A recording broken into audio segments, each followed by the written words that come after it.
عنوان محاضرتنا هي تفضل قبلنا انه الدائرة السوداء في حياة الإنسان هي إدمان المخدرات. معروف ومن حقك أن تعرف، من حقنا نحن نعرف، ولما وصلنا هالمعرفة فينا ننشر هالمعرفة كمان ونوعي اللي حوالينا، لأنه معروف على مستوى دول كل العالم منتشر المخدرات وآفة. لكن في فرق لما الدولة اللي فوتها حرب في آفات وفي مخلفات للحروب كثير كبيرة. هذا الشيء بيأثر على شبابنا للأسف، جيل الشباب اللي هلا عم نشوفه منتشر بشكل كثير كبير. وأنا متأكدة إنه الغالبية منكم يمكن ما يستوعب إنه يشوف ابنه متعاطي أو يعني البيئة اللي تربى فيها، أخلاقنا اللي تربينا فيها، ما لنا مستوعبين إنه نشوف إنه ابني يتعاطى مع، يعني ما نستوعب هالشيء.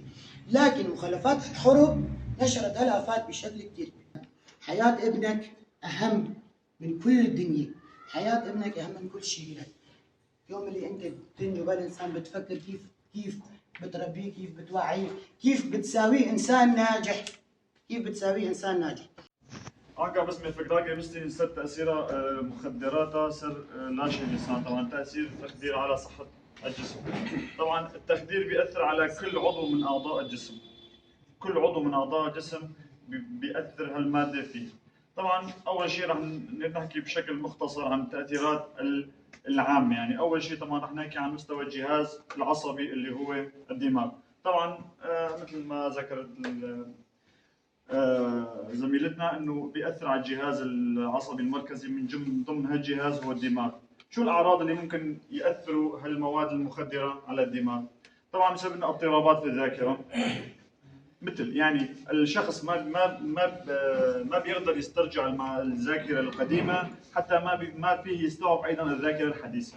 يعني بتغيب عنه الذاكرة الحديثة، بيقول موضوع مثلا خلال يوم يومين بينسى مباشرة الذاكرة الحديثة، حتى الذاكرة القديمة كمان عم ينساها. هذا أشع تأثير بيأثروا المواد المخدرة على بالنسبة للدماغ.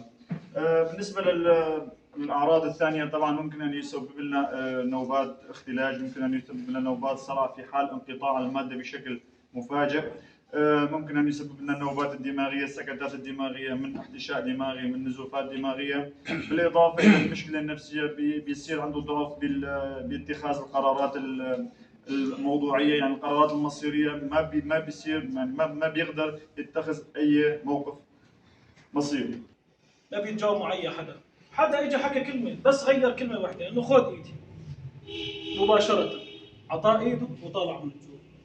فأنت هذا الشخص اللي ابتلي بموضوع التعاطي أو الإدمان أو دخل بالدائرة السوداء من حياته، صار في لون أو في مكان بحاجة للمساعدة، مساعدة حقيقية، أنك تحس بإحساسه بمشاعره، تحط حالك بمكانه وتعطيه إيدك وتساعده وتدعمه لحتى ترجعه للطريق الصح. ما في إنسان بدون خطأ، والإنسان اللي ما بيغلط ما بيتعلم. إنسان ما بيتعلم إلا من تجربته. الشخص اللي بيتعلم من تجربته وبيستفيد منها وبياخذ قرار هو أكثر شخص راح يكون مواجه للحياة. هو الشخص اللي بيمتلك خبرات وإمكانيات ومهارات في يساعد غيره ويساعد نفسه بنفس الوقت. في كثير من المتعاطين اللي بعد مرحلة التعافي صار مدرب دعم نفسي، صار يساعد غيره، صار يحكي انه. وعلى فكرة الشخص المتعاطي اللي يتحول لشخص او لمدرب دعم نفسي يكون اقوى من الشخص اللي ما عاش مرحلة التعاطي. ليش؟